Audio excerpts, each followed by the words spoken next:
Awesome. All right, so we want to do quick intros for each of us. So Elizabeth, if you wanted to do just quick introduction of yourself. Okay, hi gang. My name is Elizabeth Barrick-Terrace. I am 3 years with Domino's. I am the learning and development. I do a lot of leadership training as well. Learning and development manager for the supply chain centers. I am heavily involved in Wisdom as a board member now, and I got caught into it because I'm a former 8th grade science teacher and I was a math tutor for a lot of years as well. So STEM intrigues me very much. Next. Me? Okay.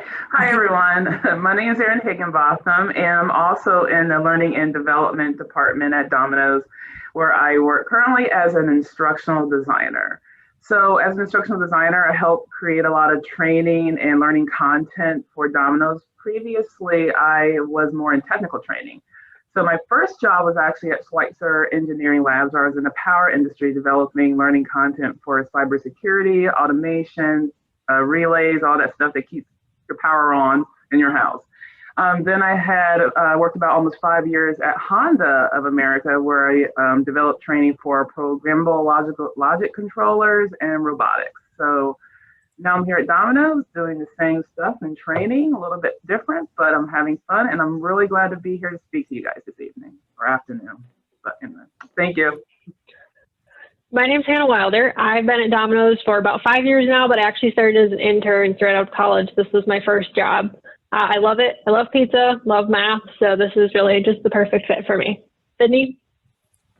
Hi, everyone. I'm Sydney. I started at Domino's almost a year ago, and before that I graduated from Michigan State, so relatively recent grad, and I'm really excited to be here and talking to you guys about resumes. As a recent grad, I spent a lot of times updating my resume and cover letter, so hopefully we can give you guys some good advice today. Awesome. And then my usual plug, usually I do this at the end, but since we're doing breakout rooms, quick plug, please come work at Domino's. We'd love to have you guys join us either as interns or as full-time later on in your careers. We love it, and we think that you probably love it too. So please consider us when you're thinking about where you might want to work when you're ready to find a job. All right, so first off, we're gonna do an activity today at a couple different points called Kahoot. I'm hoping that a lot of you are familiar with it already, since I know this is something that teachers have been using in their classrooms. We'll have a little bit of time for you to get into it when we get to the activity, but if you wanted to get started on it now, you can either download the Kahoot app or just navigate to kahoot.it, and that will get you to the website, and then we'll give you the code for the games later on. All right, so the first thing we wanted to ground you guys in is resume audience. So when you're talking about a resume, who is actually going to be looking at these resumes and what are some of the things that they care about? So there's kind of three main audiences that you can think about when you're thinking about who to target your resume towards. Number one is something called an applicant tracking system. And so that's sort of the automated system used by a lot of HR departments to help them sort through, categorize, and find resumes. So that's automated, and it uses technology to try to pull keywords out of your resume in an automated fashion. So it's important that you think about not just how people are going to read your resume, but also how machines can potentially read your resume. Next, there's human resources teams. Human resources teams control a lot of the hiring processes. So a lot of the time, they're going to be the first ones to see your resume after it gets pushed to them through the applicant tracking system. So you'll want to make sure that your resume is understandable to HR teams as well. And then lastly, your hiring managers. So hiring managers are going to be looking to see, are you going to be a good fit on your team, right? Those are the people who are actually going to be your managers and your bosses at the end of the day. What are they looking for? So applicant tracking systems are looking for mainly sort of the basics, kind of those easy filtering things. So do you have the years of experience they're looking for? Do the keywords on the job description appear in your resume? Keep in mind that this is a machine trying to read your resume. So if you have text in an image, it's not going to be able to pick that up. It has to be actual text in order for the applicant tracking system to be able to process it. Human resources teams are going to know about what the general job description is, but they won't necessarily have a super deep background on all the technical skills, kind of like that nitty-gritty stuff. So they're going to be looking for key general qualities. So does it look like you have problem solving, leadership skills? Do you have past experience in a similar field? Do you have some of those qualities that the manager specifically told them that you're looking for? And lastly, the hiring manager is going to be wondering, are you up to the job? So if I give you this job tomorrow, are you going to be ready to go? Am I going to need to train you a lot? What am I going to need to put in order for you to be successful on my team? There's a couple of obstacles you also want to consider when you're thinking about how to form your resume and go about your job search. Number one is there's a lot of applicants. So depending on what job you are applying to, there might be hundreds of applicants applying to the same job. And so that makes it really important to make some kind of personal connection to stand out. So that could be reaching out to somebody on LinkedIn, finding somebody at a conference or an info session, having somebody in the department, ideally the hiring manager or somebody who knows the hiring manager, or someone in the hiring team who is familiar with your name, and if they see your resume, if you hand your resume to them, they're willing to get that directly into the list for here's who's going through the interview process. That's always really helpful. Next is time limitations. So I actually am a hiring manager. I'm hiring for a spot on my team right now, and that's not my only job. I have a lot of other stuff I'm trying to do throughout the day. I'm trying to take care of my normal day-to-day work. I'm trying to take care of my people, and I'm also trying to hire a new person. And I just don't have that much time in my day. So when I'm looking at resumes, I don't have very long. I have to flip through them pretty quick and say, okay, does it look like this person is going to be a potentially good fit on the team? Am I interested in talking to them more? But I don't have that long to spend on it. So you want to really emphasize the key things that you think are the most important, that you think are going to connect with the manager the most. You don't want to throw everything at them. You want to carefully pick what you're going to put on your resume.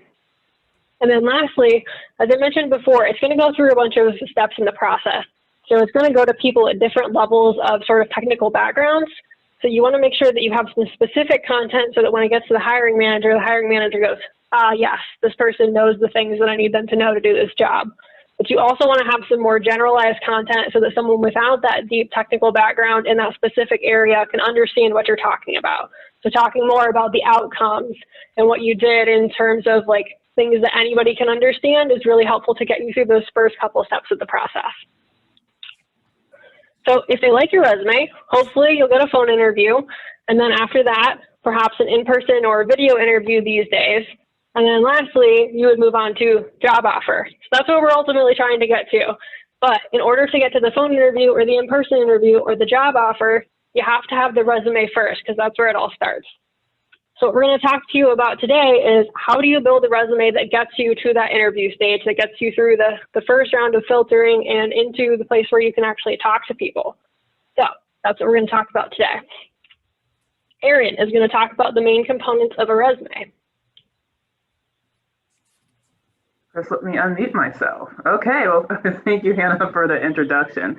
So yeah, so when it comes to a resume, there actually are what you're going to see is eventually there are a lot of different ways to format, and you'll see various variations of a resume. But when it comes down to the basics, there's actually 4 main areas. So here is my resume from back a long time ago.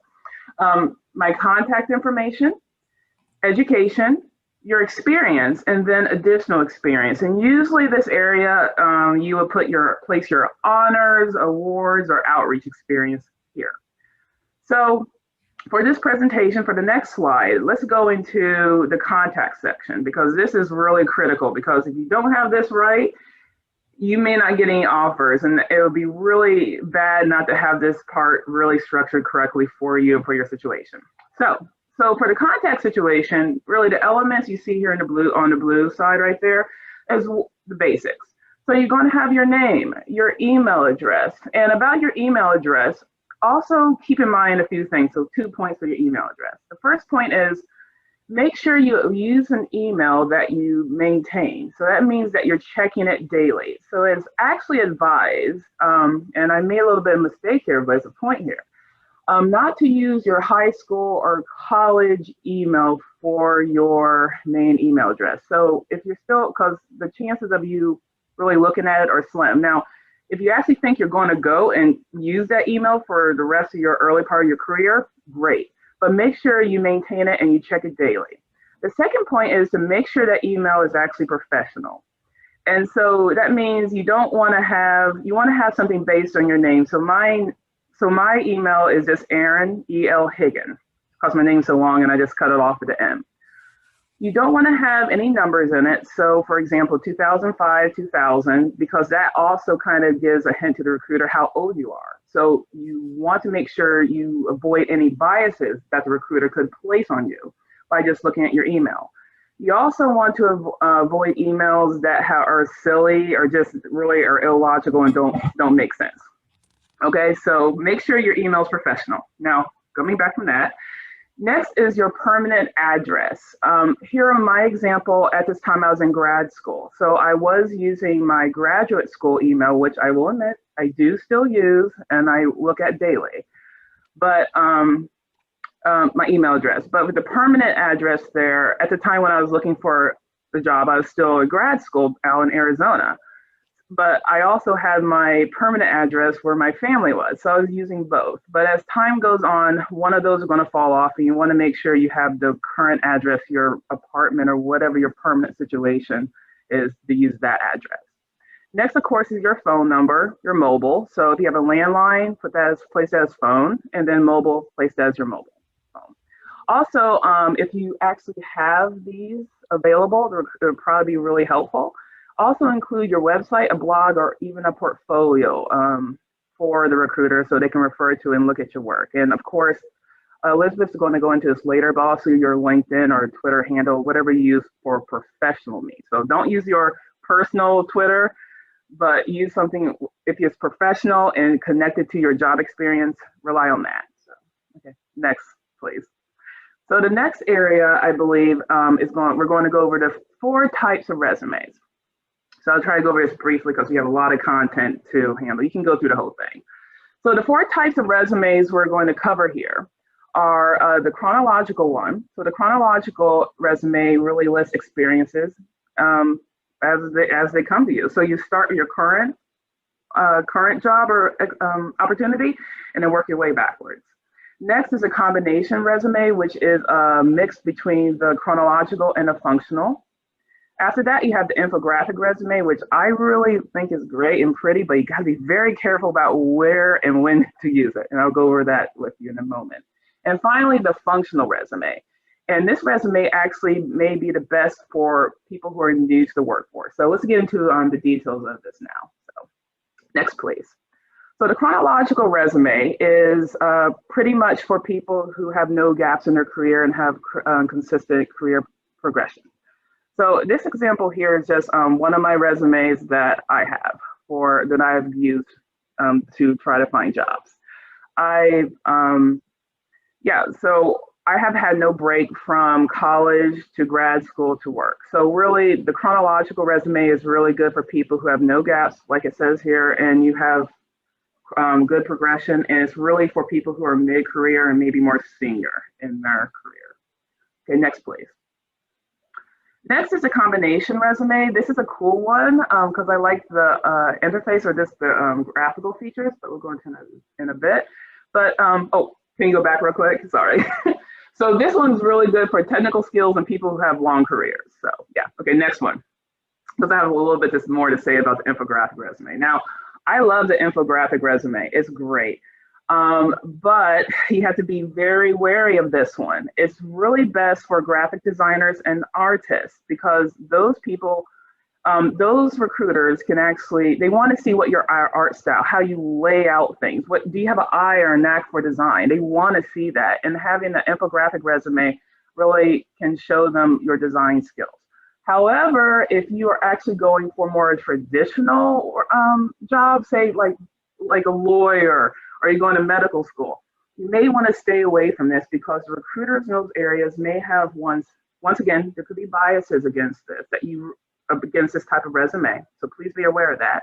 But 2, and maybe this is the most important piece, there's a high chance due to the heavy graphic interface that it may not be picked up by ATS. And that means no matter how much experience, how much you really connect with that job, how great you would be in that position, it's going to maybe end up in the circular bin because the system's not picking up the keywords, okay? So be very wary about this particular resume. Okay, next one. And the last one is the functional resume. And this is the one that I would actually advise for people who are really new to the workforce or you're in changing fields or there's actual gaps in your work history. And this one's pretty basic, where you have your skills summary or your objectives, and then your major accomplishments, your volunteer experience, and then your education. But the full focus is the first thing that the recruiter sees is that skills summary. So they can actually see where your experiences actually match the job description and what the hiring manager wants to see from someone who wants that job, who they want to see in that job. So, okay. So that's it for that piece, but a little bit more about the functional resume. This is, all of us have been in a situation where we're like, I don't have any experience. What can I do? Trust me, I've been there. We all have been there. So, but as the first sentence states, I mean, you're looking at this job. So you obviously think that you're a great fit and you can do it. But first thing you could do is, number one, remember that skills summary or that summary statement. Sit down and think about how to tie all your skills and experiences together in that area and see how it connects to that job description. And also the skills section that usually comes at the bottom of a chronological resume, move that up or under your education. So when a recruiter is actually looking at it, they can see your summary, then they go to your education, they can see your skills. So it's easier for the recruiter to see holistically where your experience actually fits into that potential job, and they can move it on to the hiring manager. And then lastly, make sure you include projects that fit to the job. So yeah, maybe you are light on experience, but you actually have some practical experience, some hands-on experience that you feel can transfer to that job role based on that description. So really just think about, don't sell yourself short, and just think about how all your experiences could actually fit into that job, because you got it, you're looking at it, you just need to put it on paper and just let people know what you can do. So, okay. So I think that's it for the types of resumes, and we do have a Kahoot coming up here, so we can I'm pressing you. I'm going to stop talking. I'll keep talking. Thank you, Hannah. I'll let you take over. All right, Elizabeth, you ready to do a swap? You're on mute. Unmute first, and then I'm going to share a screen. All right, I think you all had an opportunity to get Kahoot downloaded onto your phone or through the app. Did anybody have any issues or questions about getting that downloaded so that you're ready to rock and roll? Okay, I think you should be able to see my screen. It's giving a game pin now. Any questions, concerns? Are you able to load in your pin? Please put in your name when it requests. You can just put in first name. We can't see your screen right now. Yes, Sorry to interrupt you. You cannot. Okay, well, let's try it again then. I hear it though. Try that. Okay, yeah. Did that work? It's coming up.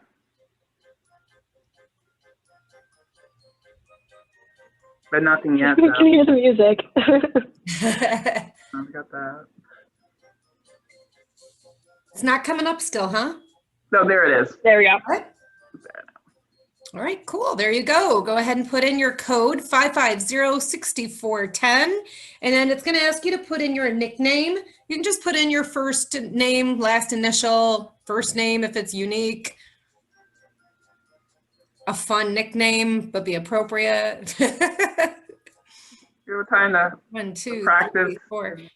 Somebody is a dot. I love it. Gonna keep letting you go until I stop seeing names pop in for a couple of seconds. 1, 2, 3. So I've got Vasuda, Priya, Gianna, Anika, Vasuda, Sarbani, Surya, Dot, Aishwarya, Emily, Kushi, and Alicia. Anyone else waiting to jump in? I think we're good on this one by the count. Give me 1 second. I'm coming.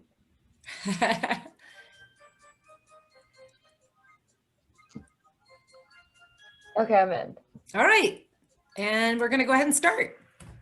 So it's going to pop up, if you haven't played before, it's going to pop up a question, and it's going to ask you to pick a code number, or color code on your phone based on the question. So the first question is, which resume type is best for those who do not have a lot of experience? Is it the chronological, combination, functional, or infographic? Pick the coordinating color. 11, 12. All right, yay, almost everyone got it right. One of you put combination, which probably wouldn't be awful either. I think that one would work too. And the winner is Basuda, very good. The next question is, which is not something you would want to put on a resume? 12, 13. All right, everyone got it correct. Unprofessional email. Make sure if you have an email that's maybe from when you were 7, 8 years old and you want to make it a little more professional, either just create a new one and have one that you use for your work, for career options, for colleges, just so that you have something professional. All right, and the winners are, remember, third place was Dot, second was Emily, and first place is Basuda. Great job. All right, I'm gonna go ahead and switch us over to the PowerPoint. I'm hoping this is the right one. I think it is. And I believe we left off, we did the Kahoot, so we are now, oh, we went past that. We are past the first topic. We are past the types of resumes. Bear with me just 1 second. And here we are. The next topic is formatting. Hi, so I'm going to take you all through this formatting section. Elizabeth, if you want to go to the next slide. Thank you, Sydney. So starting right off, these are 2 resumes. The one on the left is my real resume from when I was a senior in high school in 2016. And I'm going to ask for a little bit of interaction here and participation. So between these 2 resumes, what do you guys see are the main differences, or what do you like on one resume versus the other? And feel free to just go off mute and shout it out, or if you don't want to go off mute, feel free to just put it into the chat. I'll give you guys a couple minutes. Hopefully we have at least one person say something.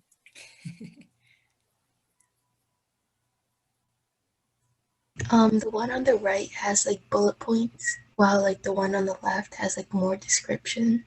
Yep, that's a really good call out. I see a chat also saying the right seems more concise. Both really good call outs. We can actually, Elizabeth, if you want to click, there's a couple pop-ups here. So as you mentioned, very obviously, the right one has bullet points and the left one has almost these little paragraph descriptions. We'll talk on the next slide a little bit more in depth about some of these differences and what makes formatting on a resume so important. But bullet points are a really great way, as someone said, to be concise and just to make it a lot easier to read in a simpler manner. You want to click it one more time? There's a lot of pop-ups on my slide, and I apologize for that, Elizabeth. I like it. So also here, you can see that on the resume on the left, you have a couple different types of font. The descriptions look like they're in Times New Roman, and maybe a different one for the descriptions, colors, italicized, a ton of different things going on. Versus the one on the right, again, those headers are nice and big and bold, all in caps. The city of the different jobs are italicized, but everything is the same exact font. And again, it just makes it look more concise and makes it have a better flow because everything looks like it fits together. One more time. And this last one, it's super small, but having white space on your resume is really important. If everything goes right to the ends, it just makes for a very busy resume. And if someone's looking at it online, or if you're in an interview and they're trying to parse through it all, it can just make it look very busy. So if you want to go to the next slide, this is that resume that's on the right, and these are some formatting essentials. If you want, you can just click through all of them. I don't know if that will make it easier. So the first one, as we mentioned, use bullets instead of writing in paragraphs. Bullets help your reader skim more quickly and guide through the page. However, your entire document should be filled with bullets or different types of bullets. Use them to help you describe the work in your positions, and use headers and formats to help organize information. Be consistent with formatting, as we talked about with using the same type of font. That's super important. The same type of spacing on the different sides. the same size font. I typically do my header where it says Sydney Rosen. I don't know if it's like this on here, but on my actual resume that I have now, Sydney Rosen is a little bit bigger, just so if they're going through multiple resumes because they're interviewing multiple candidates, I like my name to stand out and someone can find it easily. And then again, using all caps potentially and bold for some of those main sections to draw attention to them. Choose a standard font that's easy to read, like Times New Roman is the one I really suggest, but also Arial is really great for resumes. There are a lot of good options. Just go through it and make sure you're not using a super small font. Again, if someone's just looking through it quickly, you want to make sure it's easy to read. I think at the end of the day, that's the most important thing about formatting. There's one more. As I mentioned, leave some white space. 1-inch margins are standard. White space not only gives your reader's eyes a break, but it also leaves room for notes. Something that I've always noticed in in-person interviews is that a lot of people, either the interviewers will highlight things on my resume or write little notes in the margins about things that I say or a question they have about a certain experience. So giving them that room and just making it easy for them is a really great option. For most positions, colored paper or funky fonts and fancy graphics aren't going to help necessarily. In fact, it might hurt your chances if the design interferes with electronic scanning, and content is key. Another thing that I've learned is that sometimes if you have a lot of color on your resume or different graphics, when you send it to someone, when they print it out, those graphics might not look the same for them, or you might have color and they might print it out in black and white, which might interfere with the text. So it's really just the best option if you can to go black and white. Obviously for some more creative positions, go ahead, be creative, but just some things to take into consideration. And the next one is when emailing your resume, the best format is PDF. However, always follow the instructions given. If someone asks you specifically for it in Word or some other type of format, always listen to that. And we'll talk a little bit later about how with the ATS tracking, sometimes when you're actually submitting a resume online through an employer's different platforms, it can more easily parse through those different jobs and take that information from it if it is in MS Word, but we'll talk about that a little bit later. I think the end of the day, the most important thing for formatting is make it simple, make it easy, and just kind of do what's asked of you in terms of formatting.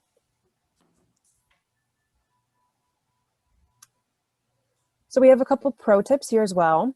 I'm not sure how many of you have actually started working on a resume, but if you don't know where to start, there's actually resume templates in Microsoft Word and in the Google Docs online platform. Some resumes do include a spot for your picture, and we don't personally consider this a necessary element. I think that Aaron talked about how sometimes biases can be placed on resumes. So by not including an image, you're eliminating some of those. But yeah, these are really great ways to start your resume if you don't already have one. One more slide. And another one about custom formatting. This is something that I actually recently learned that Hannah showed us. So instead of using text box or trying to tab to make different spaces, which can be really hard, you can actually use tables with white borders to ensure that your resume is evenly spaced and all the text is aligned correctly. Something that I've always struggled with my resumes is making sure those dates on the right are aligned. So by using these tables is a great way to make sure it's all perfectly aligned and there's no funky formatting or spacing issues happening. I think that's it for formatting, and I'll pass it on. Are there any questions on formatting? All right, Hannah, I'll let you take it away. We could also cover questions in breakout rooms in smaller groups later if anybody has any specific ones that they want to talk about in a smaller group setting. Can we go to the next one, Elizabeth? I'm just going to talk about kind of the stylistic preferences angle here a little bit, because as we were discussing what content we wanted to put in this deck, we realized that everyone has heard different things about how your resume should look. So, talk to 10 different people about what a resume should look like, you get 10 different answers. So when it comes down to it, the rules are really, as Sydney said before, keep it simple and readable, and also think about your audience. So deciding what style and format to use are really about your personal style and the type of company and role you're applying to. I think that your personal style should factor into it because like, you know, the individualism of who you are, I think is important too. So it's important that you like your resume. I have gone through a few different formats over the years in like formatting tweaks of like, oh, this, I don't really like the way this looks. And so it's important that you like it. It's also important that it connects with the company and role that you're applying to. So if you're trying to appear more exciting or original, or maybe that fits with how you identify yourself, or if the company or role you're applying to is more creative or innovative, then consider that infographic resume or a resume that has more graphic design elements. If, on the other hand, you're trying for more like organized or professional, or you're applying to a company that's traditional or technical, or you know, maybe where art is a little bit less important to them, you might consider a chronological or functional resume with really simple formatting, just to keep the printing easy. I know I print all the resumes that I get in black and white because I have my own printer these days and no one else is paying for the color. So I'm a big fan of the black and white resumes, but I understand, like, I do like the ones with fancy elements, but they're a pain to print. Okay, and then, oops, I don't have slide control. Elizabeth? Always forget about that.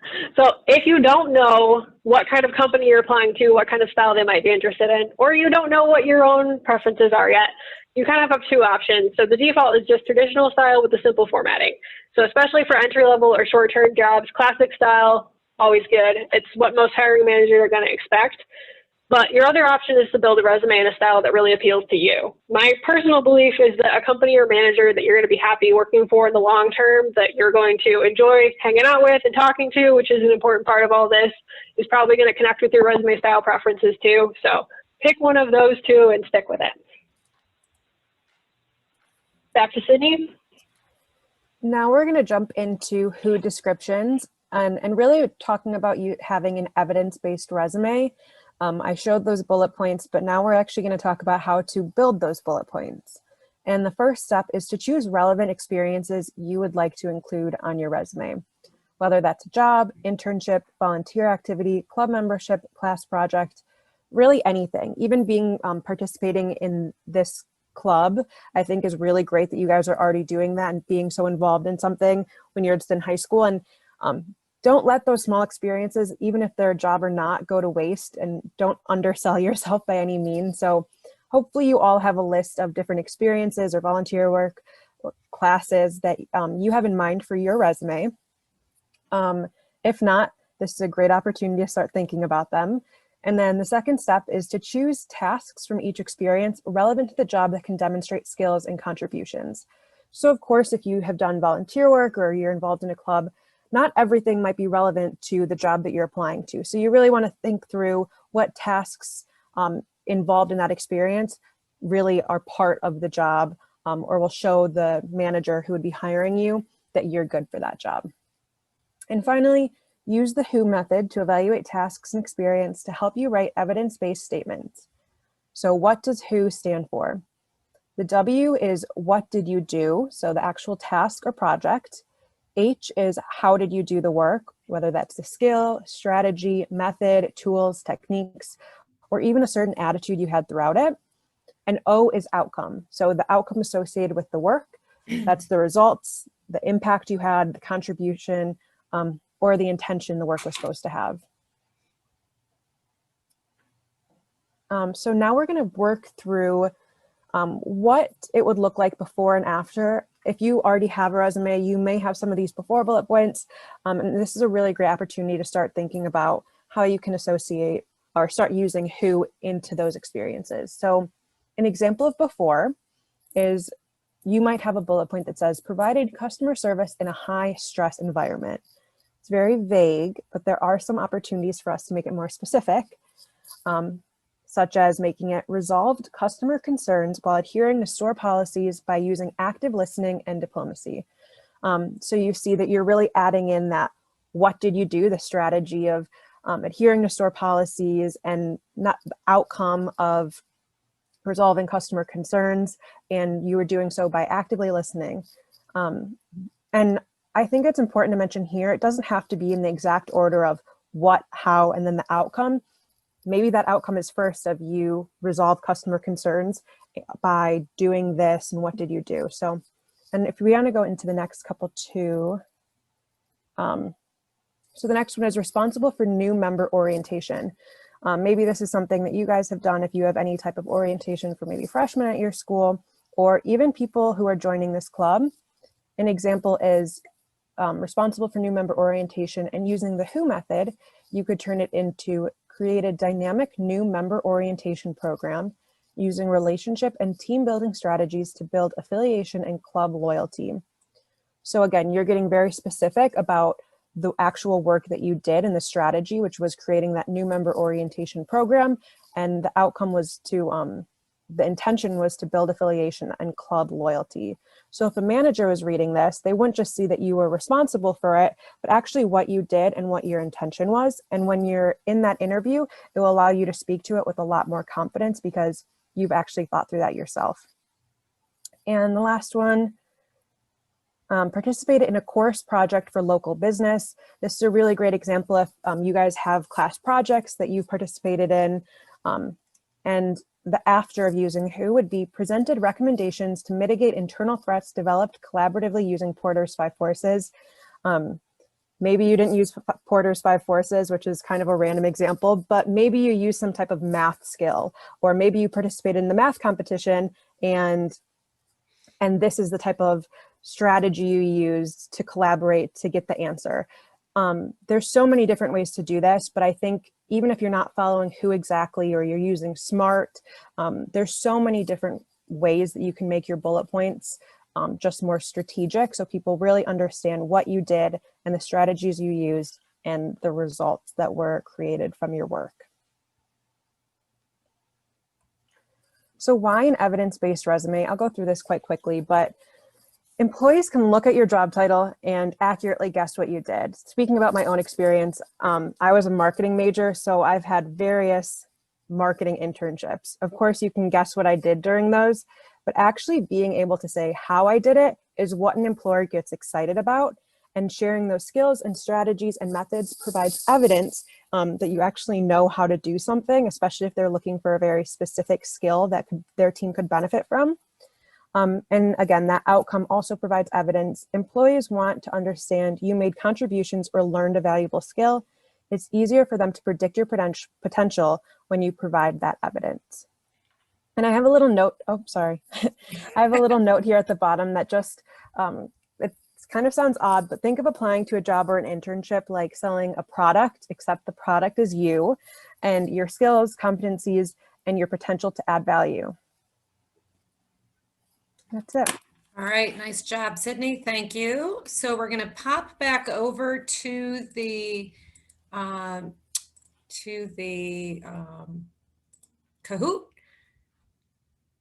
Bear with me one second as I flip it over. So go ahead and pull up your screens. I'm going to move this just slightly so I can go back and find the other one that I need. Bear with me one second. I'm still on the first one. My screen is really tough to see because there are 80,000 other things on preventing me from being able to see it. One second.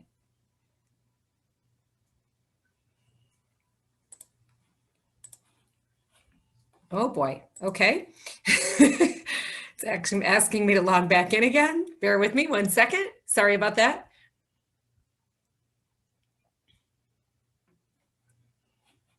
Okay, we want this one. And we want to play. And get your phones ready. It's going to give you your code.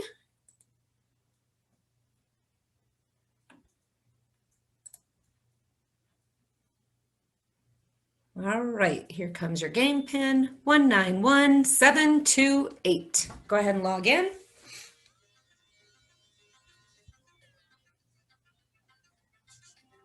I find the music interesting. I picked different kinds for each one of them, and they all sound the same to me.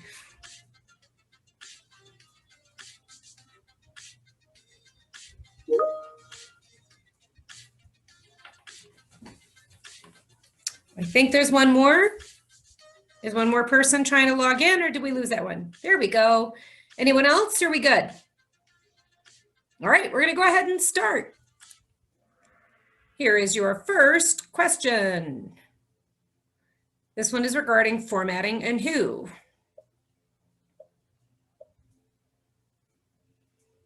Which of these is not a resume formatting essential?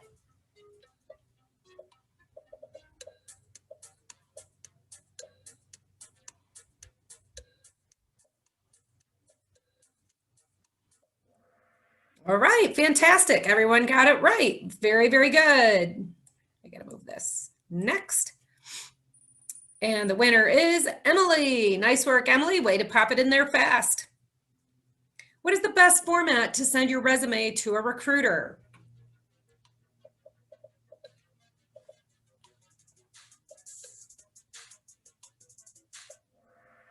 All right, everyone got that right. It is a PDF. So I want you to be careful. We talked quite a bit about this earlier when we were discussing whether you should use PDF or Word. You certainly want to ask them if they have a preference. If they don't have a preference, you should use PDF, as it will make sure it goes over to them clearly.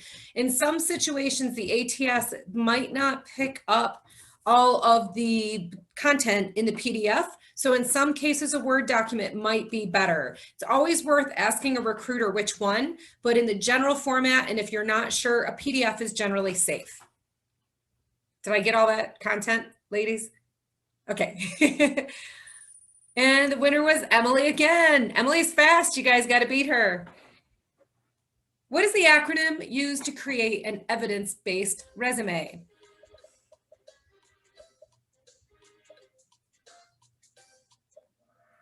All right, everyone got it right. Fantastic. And remember, that stands for what, how, and outcomes. Emily, kick and tail. Last one here. It's easier for recruiters to predict your potential when you provide evidence, true or false.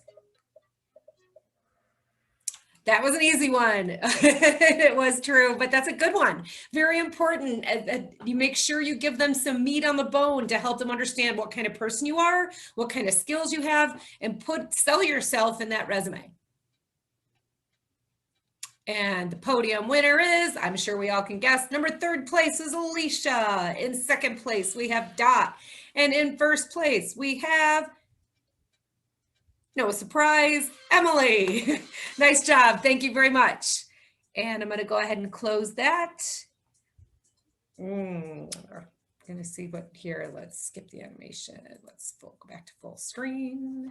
Okay, it's not letting me do quite what I thought. I'm going to go ahead and jump back into the PowerPoint so we are ready to go there. All right, the next one we have is evolution of a resume. So this is me again, and this is a pretty quick section. But as your experience grows, your resume should keep up and evolve. I know that a lot of you guys are just juniors in high school or seniors in high school, but you'll get to a point as you go into your freshman, sophomore year of college where you'll start to have more experience. It will hopefully be more applicable to the job or career path that you're choosing, and you'll want to make sure you're revisiting that resume and updating it. So a couple suggestions we have are to continuously make sure the following information is correct and up to date: your full name, your address, your phone number, and your personal email address. I think, as Erin mentioned at the beginning, as you start applying to colleges, or even once you get into college, you'll have your school address, which personally is the one that, outside of my Domino's email, is the one I still use, just because that's what everything that I've done in the past 4 years goes to. So if that's going to be the email that you choose, use that one. But if you're going to be using different ones, just make sure to revisit it. So when you submit that resume, people are contacting you at the correct place. You don't want to miss any important notes from potential employers. But also update your skills, volunteer positions, achievements, update the formatting. Who knows what resume formatting should look like in 5 years? Maybe it will change drastically. So make sure you're staying on top of that.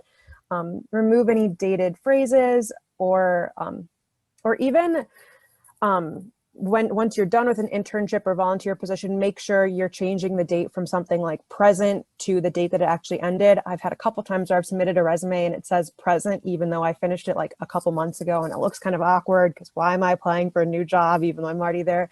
So we suggest revisiting your resume at least twice a year. Obviously, if you're in the middle of like a job hunt or something, you might update it more per the job requirements, but it's a good thing to just go back twice a year and refresh it and make sure everything is fully up to date. And here's an example. So these are actually all Hannah's real resumes from 2012 to 2016. And as you can see, Hannah, I don't know if you want to add anything in about these, but you can really see her resume grow from 2012 to 2016. Oh, she added in high school senior to college junior, very helpful. So as she got more applicable experience, her internship at Domino's, more project experience that I'm assuming was applicable to her real role that she wanted, it updated from just volunteer experience and activities. Hannah, do you want to add anything in? We can't hear you. There we go. Okay. I was going to say, when you can see when I was a high school senior, I was kind of struggling for content. So, you know, I had where I was going to go to school because I knew that. And I had volunteer experience and a little bit of work experience that wasn't super relevant. I also didn't really know how to make a resume, as you can see. It kind of transformed from just a list of things to when I was by the second year in college, I actually had some specific bullet points like Sydney's talked about, not exactly in Who format, but getting closer to kind of the level of specificity that you want. I also had technical skills on there, which is something that we see a lot from college graduates. You have kind of an option of either listing your technical skills in a list form or putting them as bullets in your resume. I've seen both and either works. And then the last resume as my college senior, you notice I don't have very much white space. The one thing that I could have improved on there is being a little bit more choosy about my bullets so that I had a little bit more white space around it. I have like the teeny tiniest margins in order to get everything to fit on one page, which made me feel good about the amount of stuff I had. But a hiring manager realistically is going to look at that and be like, whoa, I'm not sure I want to read all that. I also think that it's important to add, I know this might be a couple of years for you guys, but it was so hard for me to drop some things off my resume that I was so proud of that I did in my senior year of high school, up until where I'm at now. But it's important that you do let some of those things go to replace it with things that might be more applicable to the job that you actually are applying for, even if you are super proud of those things that you have to remove. For sure. Okay, well, thank you. No, totally agree with Sydney there about that. You're really proud of stuff that you did, but yeah, as you get more experience, you gotta let some of those things drop in the past and move on to the future. So, yeah, so I know we're kind of running short on time, so I'm just going to kind of blast through this, but all the information's there in the presentation. So we went over this over and over and over again. So ATS, you gotta beat it. So really briefly, when you're really focusing on the applicant tracking system, when you're thinking about your resume and your experiences, really think about that who method. So basically what, how, and what you did, how do you do it, and what were the outcomes? And then look at the job description to see what that hiring manager is wanting in a potential person for their job, candidate for their job, and see how that can fit into your experiences that you have that you will place on your resume. So I'm not saying copy and paste because that is totally obvious and they'll be able to see that, but just really consider the who method, look at the job descriptions, and once again, just make sure you have those key words. So I think right now, the most important thing for the ATS is that also they're looking at keywords. So when you look at the job description, those are the keywords they're looking at, and they do want to see those keywords in your resume and in your experiences. So that's what I'm saying. Don't just copy and paste. I know you're not, but just consider the keywords, what you see being presented in that job application or that job, the job listing or the responsibilities, and think about your experiences and using the who method, apply that to your experiences as you flesh that out on your resume, so that the chances of ATS picking up your resume as a potential, yeah, this person is awesome, look at them, hiring manager, that will actually happen more often than not. Okay, really quick, the next slide is actually cover letters. So look, most of the jobs today seem to be more, hey, we just want your resume. We'll let you know if we want to see you in the future. But it also helps to actually have a cover letter in your back pocket as something you can have. So for me, you will pour a lot of energy into creating the perfect cover letter, but having one to present is really helpful. And I'm going to say this before I get into, you can actually see the different sections that go into a cover letter. But one thing I really want to tell you guys, which is really important, is that, okay, so you're looking at a job description and then you have to submit your resume, great. But then you'll see maybe another upload where it says, hey, you have anything else to upload? You can upload it here. I think a lot of people make the mistake of just like, oh, you have my resume, that's enough. And then click the button and then you submit their application. Give yourself, I really think you can put yourself ahead by actually taking the time to flesh out the cover letter. So most likely if they're asking if you have anything else to submit, they want to see your cover letter. And even if they say you don't need a cover letter, give them that cover letter. You just want to put yourself ahead of all the competition who didn't submit one. So the point of the cover letter also is to show your passion and how you fit into that job. So here is just a sample cover letter. You have your heading, you have the greeting to the person, the opening paragraph.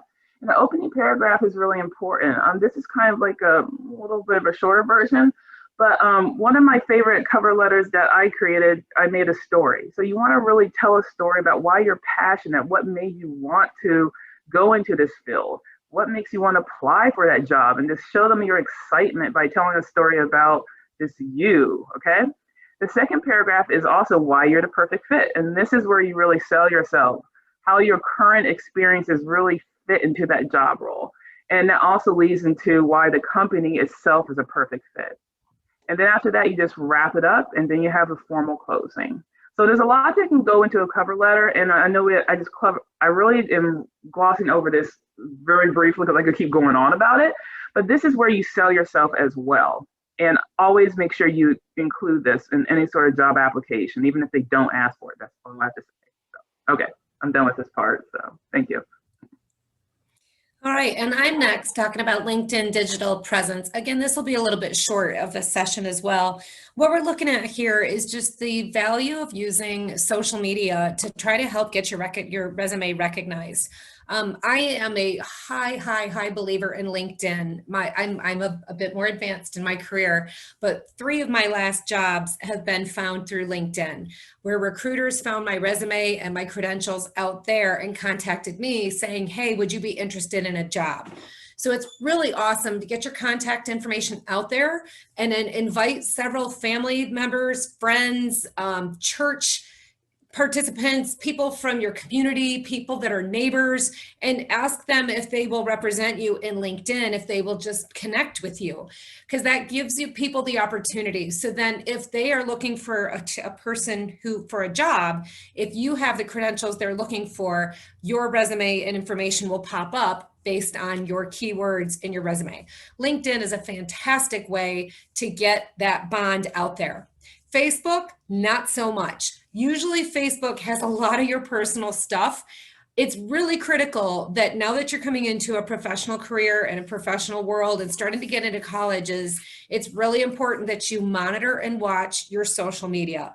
Keep your social stuff separate and then your professional stuff on its own. If you have a site that is not as professional, don't share those links, don't share that information. I know my oldest son, who is 24 now, has been very careful about what gets out on social media for himself and how he's represented in his social media presence. So be very careful. If you've been keeping a clean Twitter or Instagram, those are great ways to share your information, particularly if you're getting into a web-based type of job. If your role requires being able to be internet savvy and using those social media sites, you definitely want to get some practice in there and demonstrate that you have an outstanding representation, especially if you're in marketing or media.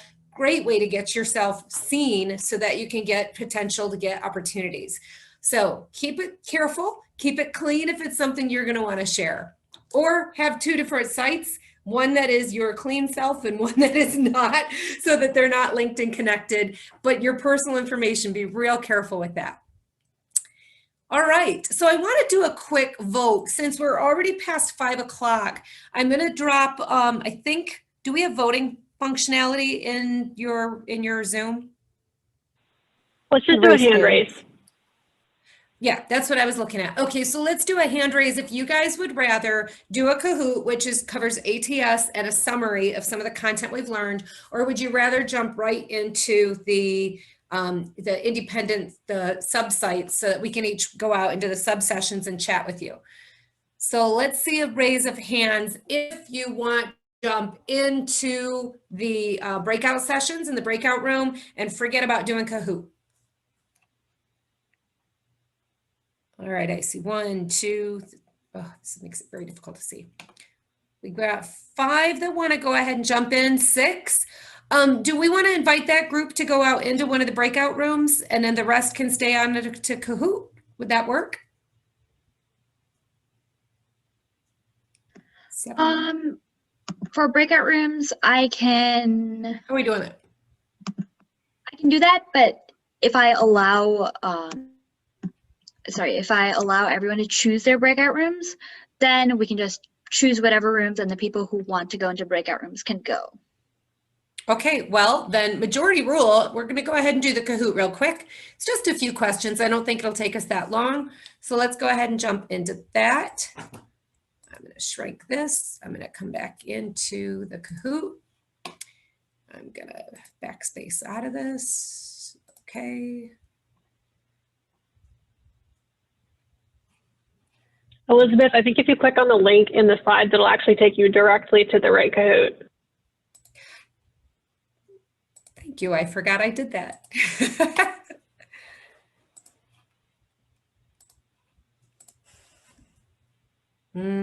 Doesn't seem like it's doing it. It has to be in this view for it to work. Maybe it will. There you go. There we go. Thank you, Hannah. Yep.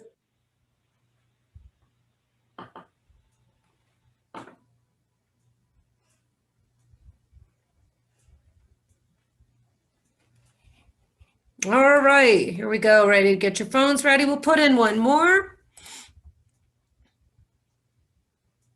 And fear not, if we do go over a little bit, I think most of us are willing to stay in the breakout rooms as long as you guys have questions, and we'll get your questions met. 950-7485.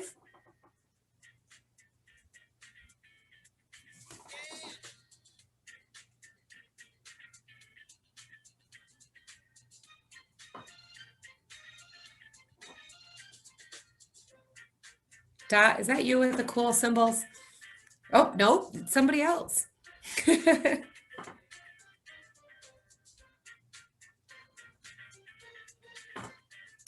All right, there are 8 in. I'm going to assume the others are not jumping in. 9, 10, 11. Oh, sorry. All right, let's go ahead and start.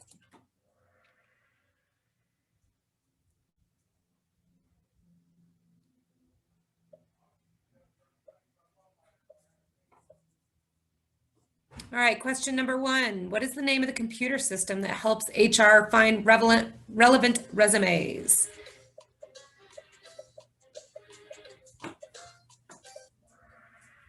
All right, the applicant tracking system. Looks like a couple of you missed that one, but most of you got it right. Winner was Emily. Good job, Em. Question number 2, which should you not do as it will decrease your chances of getting a resume in front of a real person?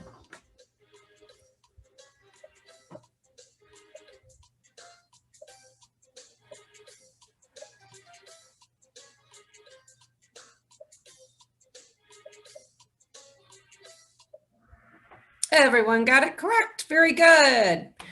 Actually, it looks like I might have put it on the wrong one because it's showing that this was the right answer.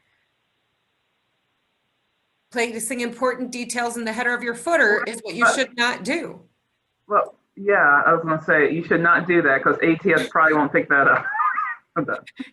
Right. So graphics, but you all selected graphics. No one got that one right. I think we forgot to cover the other part.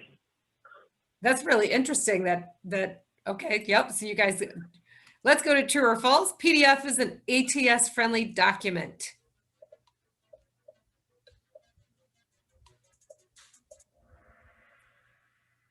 All right, the answer is false. Preferably, you want to use a Word document to be ATS friendly. So that's where you want to be careful by putting in a Word document if they are using ATS. So it's always a great idea to drop an email and ask, is there a particular type of format that you would prefer my resume to be in? That brought Risha up to the top. And our next question, number 4, what wording should you use to make sure your resume is understood by an audience with varied backgrounds?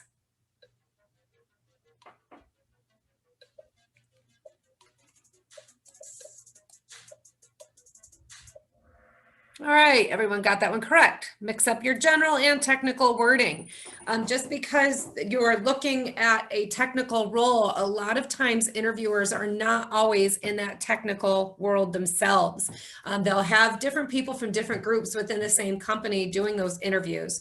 So you want to be real careful that you're not going too over the top with the lingo and any of the terminology.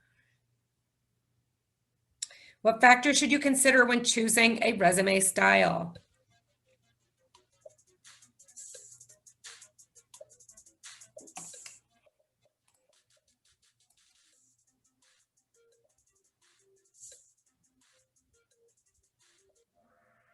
All right, big mix on that one. So what appeals to you is very important, as is the type of company you're looking to, applying to. Both of those are right. What looks close to a Word style is not a horrible answer either, particularly with knowing ATS is going to be able to pick those words up better in a Word format. So, all right, what that did to us was put Risha back up at the top still. And our last one. If you're applying to a company or job that you don't know much about, what type of resume should you use? All